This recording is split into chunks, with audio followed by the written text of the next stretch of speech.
السلام علیکم ورحمۃ اللہ وبرکاتہ۔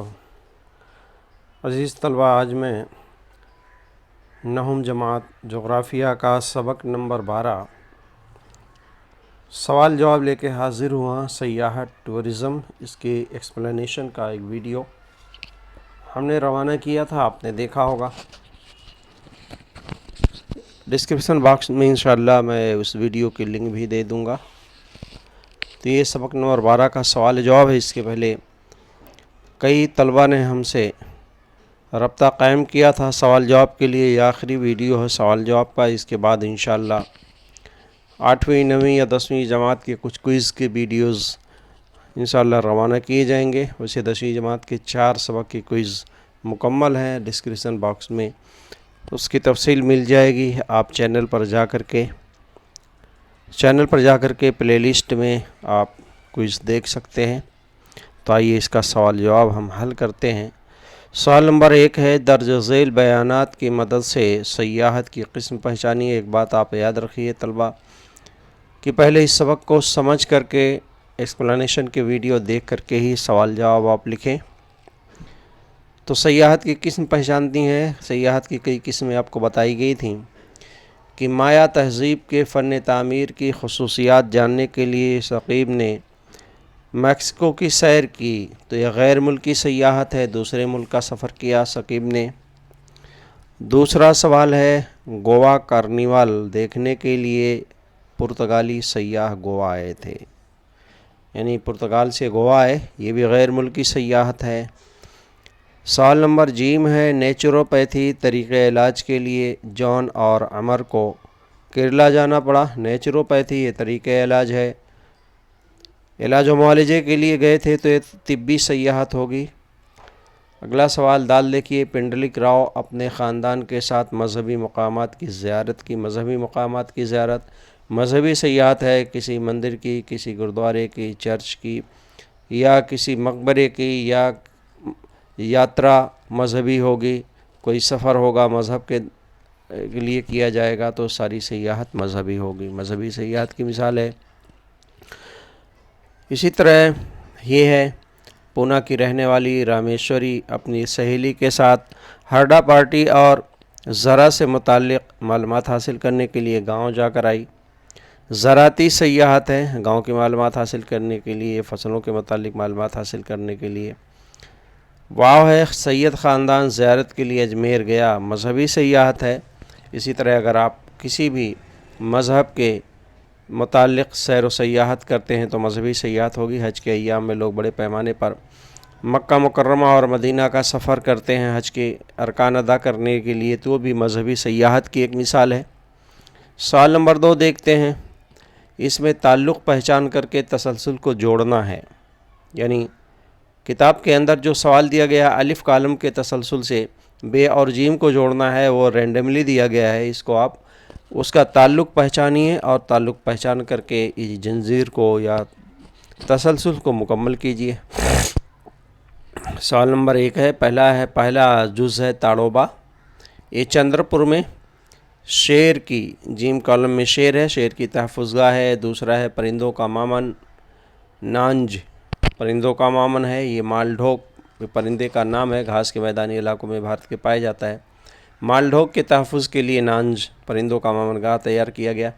سنجے گاندھی قومی باغ ہے، نیشنل پارک ہے، یہ ممبئی میں اور کانہیری غار کے پاس، یہ اس طرح یہ تیسرے کا۔ چوتھا دیکھیے، تاج محل ہے، یہ آگرہ میں ہے، عالمی شہرت یافتہ عجوبہ ہے، دنیا کے 8 عجوبوں میں سے ایک عجوبہ ہے۔ پانچواں سوال دیکھیے، راموجی فلم سٹی حیدرآباد میں ہے، یہ جنوب کی فلم نگری ہے۔ رادھا نگری کولہاپور میں، یہ جنگلی بھینسا کی ایک قسم ہے۔ بھیم بیٹکا مدھیہ پردیش میں ہے، قدیم غاروں میں تصویریں بنی ہوئی۔ 8واں سوال ہے، قدیم غار ویرول اجنتا، کیلاش غار اس کا نام ہے۔ 9واں ہے، ایگل نیسٹ مامن اروناچل پردیش میں ہے، یہ تتلیوں کے لیے۔ 10واں ہے، لوکٹک منی پور، یہ جھیل ہے، جو سیاح ہیں بڑے پیمانے پر جاتے ہیں۔ یہ تمام علاقے جو آپ کو تسلسل مکمل کرنے کے لیے دیا گیا ہے، یہ سیاحتی مقامات ہیں۔ اگلا سوال سوال نمبر 3 کا الف دیکھیے، 3 ہے، مذہبی اور ثقافتی سیاحت کے درمیان فرق۔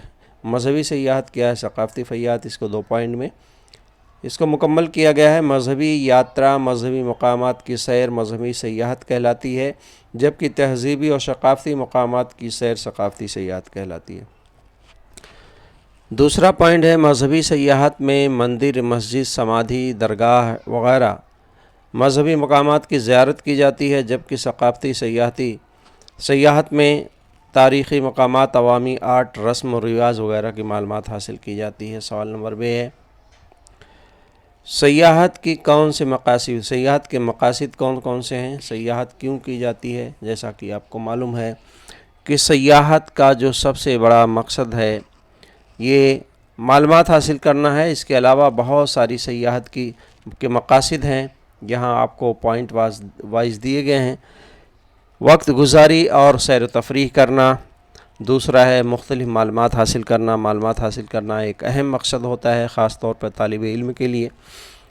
تیسرا ہے خوشی حاصل کرنا، مسرت حاصل کرتے ہیں دوسرے سیاحتی مقامات پر جا کر کے لوگ، خوشی کا ذریعہ ہے سیر و تفریح کا۔ تجارت کرنا، تجارت کرنے کے لیے لوگ سیر کرتے ہیں، تفریح کرتے ہیں۔ پانچواں ہے طبی خدمات حاصل کرنا، یعنی علاج و معالجے کے لیے آپ جاتے ہیں۔ اور چھٹا ہے مذہبی رسوم ادا کرنا، جیسے حج کے ایام میں لوگ سفر کرتے ہیں۔ اسی طرح دیہات کی ثقافت کا تجربہ کرنا وغیرہ اور بہت سارے مقاصد ہو سکتے ہیں، تعلیم حاصل کرنے کے لیے بھی لوگ جاتے ہیں۔ اسی طرح جیم ہے ساؤ پالو کے ماحولیاتی اثرات واضح کیجیے۔ معاف کیجیے گا، سوال کو میں نے غلط پڑھا، سیاحت کے ماحولیاتی اثرات واضح کیجیے۔ سیاحوں کی وجہ سے ماحول کو نقصان ہو سکتا ہے، اس لیے ماحول دوست سیاحت، ایکو فرینڈلی ٹورزم کو فروغ دینا چاہیے۔ دوسرا پوائنٹ ہے زیادہ ہجوم کی وجہ سے گندگی پھیل سکتی ہے، اس لیے کچرے کو ٹھکانے لگانے کا بہتر انتظام ہونا چاہیے۔ تیسرا پوائنٹ ہے سیاحتی مقام پر رہائش گاہ، ہوٹل، آمد رفت کے ذرائع وغیرہ ماحولیاتی تحفظ کو مد نظر رکھتے ہوئے بنانا چاہیے۔ آخری پوائنٹ ہے چوتھا، بجلی، پانی وغیرہ وسائل کا استعمال احتیاط سے کرنا چاہیے۔ اگلا سوال دال کا دیکھیے، سیاحت کے فروغ کی وجہ سے کون سے مواقع فراہم ہوتے ہیں؟ کئی مواقع فراہم ہوتے ہیں، 5 پوائنٹ میں اس کا مکمل کیا گیا ہے جواب۔ پہلا ہے نقل و حمل کے بہترین ذرائع تعمیر ہو جاتے ہیں، نقل و حمل کی سہولت ہو جاتی ہے کیونکہ لوگوں کی بھیڑ بڑھتی ہے، مقامی لوگوں کو روزگار ملتا ہے۔ تیسرا ہے طبی خدمات، بینکنگ، ہوٹل وغیرہ کی خدمات میں اضافہ ہوتا ہے۔ چوتھا علاقے کی معاشی ترقی ہوتی ہے۔ پانچواں ہے مختلف علاقوں اور بیرون ممالک سے رابطہ قائم ہوتا ہے، چونکہ دوسرے ممالک سے یا اپنے ملک سے لوگ دیکھنے کے لیے آتے ہیں تو ان سے رابطہ قائم ہوتا ہے، ان سے مل کر کے سمجھنے کا موقع ملتا ہے۔ یہ ہے سیاحتی مقامات پر ہونے والے مسائل بتا کر ان کے حل تلاش کیجیے۔ تو میں نے اس میں مسائل اور اس کے حل آمنے سامنے لکھے ہیں، یاد کرنے میں لکھنے میں آسانی ہوگی۔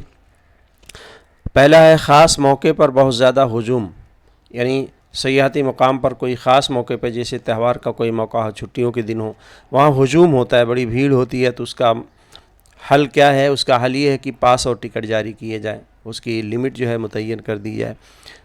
دوسرا ہے کوڑے کچرے کا انبار ہوتا ہے، لوگوں کی بھیڑ ہوتی ہے تو کوڑے کچرے کا انبار ہوتا ہے، اس کا حل یہ ہے کہ جگہ جگہ کوڑے دان لگائے جائیں، لوگوں کو تلقین کی جائے کہ گندگی نہ پھیلنے پائے۔ تیسرا ہے چوری، غیر ملکی سیاحوں کے ساتھ فریب دہی، غیر ملکی سیاحوں کے ساتھ دھوکہ دھڑی ہوتی ہے اور چوری ہو جاتی ہے، سامان کی چوری ہوتی ہے، تو اس طرح سے اس کا حل کیا ہے؟ حفاظتی دستے اور والنٹیئر تیار کیے جائیں، ایسے مقامات پر والنٹیئرس ہوں اور حفاظتی دستے، پولیس وغیرہ ہو، سیکورٹی والے ہوں، اور جگہ جگہ CCTV کیمرے لگائیں جائیں جس سے نگرانی کی جا سکے۔ چوتھا ہے عمارتوں اور اشیاء کو نقصان بھی پہنچتا ہے، لوگ کیا کرتے ہیں؟ عمارتوں کی دیواروں پر کوریدتے ہیں، لکھتے ہیں، یا درختوں پر لکھتے ہیں، کوریدتے ہیں، نام لکھتے ہیں، شکلیں بناتے ہیں، تو یہ بڑا نقصان، ایک بڑا مسئلہ ہے۔ تو اس کے لیے کیا کیا جائے؟ نگرانی کی جائے، ہدایت دی جائے، جگہ جگہ ہدایت لکھی جائے اور CCTV کیمرے کے ذریعے نگرانی کر کے اس پہ جرمانہ لگایا جائے۔ پانچواں ہے فوری طبی امداد کی کمی ایسے جگہوں پر عموماً ہوتی ہے، تو اس کے لیے کیا کی جائے؟ ایمبولینس کا انتظام کیا جائے اور ڈاکٹر کا مناسب انتظام ہو تاکہ فرسٹ ایڈ کم سے کم مل سکے۔ واو ہے آپ کے ضلع میں کون سے سیاحتی مقام کو فروغ دیا جا سکتا ہے؟ تو بھائی اس کا جواب طالب علم الگ الگ لکھیں گے۔ آپ کے ضلع میں جو بھی سیاحتی مقام ہوں گے اس کے تعلق سے آپ اس کو فروغ دیا جا سکتا ہے۔ اس کے لیے میں نے کچھ پوائنٹس دیے ہیں، اب ان پوائنٹ کی مدد سے اپنے ضلع کے متعلق سیاحتی مقام کے فروغ کے لیے جواب لکھیں گے۔ ضلع کے اندر اگر آپ کے دریا سمندر کا ساحل ہے، پہاڑی مقام ہے، جھیل ہے، چڑیا گھر ہے، نیشنل پارک ہے، اسی طرح دیہات کا اگر علاقہ ہے، جنگلاتی علاقہ ہے، کوئی تاریخی جگہ ہے جیسے قلعہ وغیرہ، کوئی مذہبی مقامات ہے وغیرہ، تو اس کی تفصیل آپ لکھیں۔ اگلا سوال ہے سیاحت کی وجہ سے مقامی لوگوں کو روزگار ملتا ہے۔ سیاحت کی وجہ سے جو وہاں کے لوگ ہیں رہنے والے مقامی سطح پر روزگار ملتا ہے، اس کو میں نے 4 پوائنٹ میں جواب مکمل کیا ہے۔ سیاحتی مقام پر ہوٹل، رہائش گاہ، تفریح اور کھیل کود کے مرکز قائم ہوتے ہیں، اس کے مقامی لوگوں کو روزگار ملتا ہے، وہاں کے لوگوں کو کام ملتا ہے۔ دوسرا ہے سیاحتی مقام پر وہاں کے مقامی پیداوار بھی فروخت کی جاتی ہے، جیسے الگ الگ علاقوں کی الگ الگ چیزیں مشہور ہیں، مثال کے طور پر کھلونے ہیں، لکڑی کے سامان ہیں، دستکاری کے سامان وغیرہ، جو مقامی پیداواریں ہیں اس کی کھپت ہوتی ہے، لوگ اس کو خریدتے ہیں۔ تیسرا ہے پہاڑی مقامات پر دور دراز پیدل چلنا مشکل ہوتا ہے، اس لیے مقامی لوگ گھوڑے اور کھچر کی سواری فراہم کرتے ہیں۔ تو ایسے مقامات پر جو پہاڑی ہیں جس میں سواریاں کم ہوتی ہیں تو پیدل چلنا مشکل ہوتا ہے، اس کے لیے ایسے جانوروں کا استعمال کیا جاتا ہے، کھچر یا گھوڑے وغیرہ کا۔ تو یہ مقامی لوگوں کو روزگار ملتا ہے گھوڑے گاڑی کی سفر کے ذریعے، یا جو ہے کھچر کی سواری کی۔ کھچر ایک جانور ہے، گھوڑے سے چھوٹا اور گدھے سے بڑے جسامت کا ایک جانور جو بوجھ اٹھانے کے لیے استعمال کیا جاتا ہے۔ پانچواں سیاحوں کی رہنمائی کے لیے بہت سے لوگ گائیڈ کا کام کرتے ہیں، یعنی رہنمائی کا کام کرتے ہیں، جو سیاح ہیں ان کو راستہ دکھاتے ہیں۔ سوال نمبر 4 ہے سیاحتی مقام پر سیاحوں کی رہنمائی کے لیے ہدایت تیار کیجیے۔ بہت ساری ہدایت لکھی جا سکتی ہیں سیاحتی مقام پر، ان میں سے چند ہدایات یہاں درج کی گئی ہیں، اس کے علاوہ بہت ساری ہدایت آپ لکھ سکتے ہیں۔ جیسے پہلا پوائنٹ ہے اس مقام پر حفاظت آپ کی قومی اور اخلاقی ذمہ داری ہے۔ اپنی حفاظت کرنا اور اشیاء کی حفاظت کرنا یہ آپ کی اخلاقی ذمہ داری ہے اور ہماری قومی ضرورت بھی۔ دوسرا ہے اپنے سامان کی حفاظت خود کریں۔ تیسرا بلند آواز میں ریڈیو، موبائل، ٹیپ نہ بجائیں۔ چوتھا ہے دیوار پر کسی قسم کا پیغام نہ لکھیں۔ لوگ کوئی تاریخی جگہ ہے وہاں دیواروں پر، درختوں پر لکھ دیتے ہیں یا اشیاء کو نقصان پہنچاتے ہیں تو اس کے متعلق پیغام لکھا جائے۔ خطرناک مقام پر سیلفی نہ لیں۔ لوگ فوٹو تصویریں نکالنے کے چکر میں، سیلفی لینے کے چکر میں خطرناک جگہوں پر جاتے ہیں، اور بعض اوقات ہوتا یہ ہے کہ جان سے ہاتھ دھو بیٹھتے ہیں۔ جیسے کہ اس سے پہلے میں نے ذکر کیا تھا کہ چڑیا گھر میں ایک نوجوان دہلی کی چڑیا گھر میں شیر کی تصویر لینے کے چکر میں اپنی جان گنوا دیا۔ اگر آپ سمندر کے علاقے میں جائے ہیں تو گہرے پانی میں نہ جائیں، کیونکہ پانی میں آپ ڈوب سکتے ہیں، اور مد و ظہر کا اگر وقت ہے تو اس کو آپ خیال کریں، مد و ظہر کے اوقات کا خیال رکھیں، مد و ظہر کے وقت آپ پانی میں نہ اتریں یا اس علاقے میں نہ جائیں۔ اسی طرح 8واں پوائنٹ ہے غیر ملکی سیاحوں کے ساتھ بہتر سلوک کریں۔ یاد رکھیے غیر ملکی سیاح ہمارے لیے مہمان ہیں، اور مہمان کی بڑی عزت ہوتی ہے، کرنی چاہیے کہ ہمارا سلوک جیسا ہوگا ویسا وہ جا کر کے اپنے علاقوں میں ہمارے متعلق رویہ قائم کریں گے۔ ہم غلط سلوک کریں گے تو ہماری بدنامی ہوگی، ملک کی بدنامی ہوگی۔ اچھا سلوک کریں گے تو ہمیں اچھے الفاظ سے یاد کیے جائیں گے، ملک کا نام روشن ہوگا، تو وغیرہ وغیرہ ایسی جو ہے آپ لکھ سکتے ہیں ہدایتیں بورڈ پر۔ سوال نمبر 5 ہے یہاں 2 حدیثیں دی گئی ہیں، 2 احادیث ہیں، ان کی روشنی میں ہمیں سیاحت کی وضاحت کرنی ہے۔ پہلی حدیث ہے جو اللہ اور قیامت پر ایمان رکھتا ہے وہ مہمان کو اچھی طرح مہمان نوازی کرے، بخاری شریف کی حدیث ہے یہ۔ دوسرا ہے جو آدمی مہمان نوازی نہیں کرتا اس میں خوبی نہیں، مسند احمد کی حدیث ہے یہ۔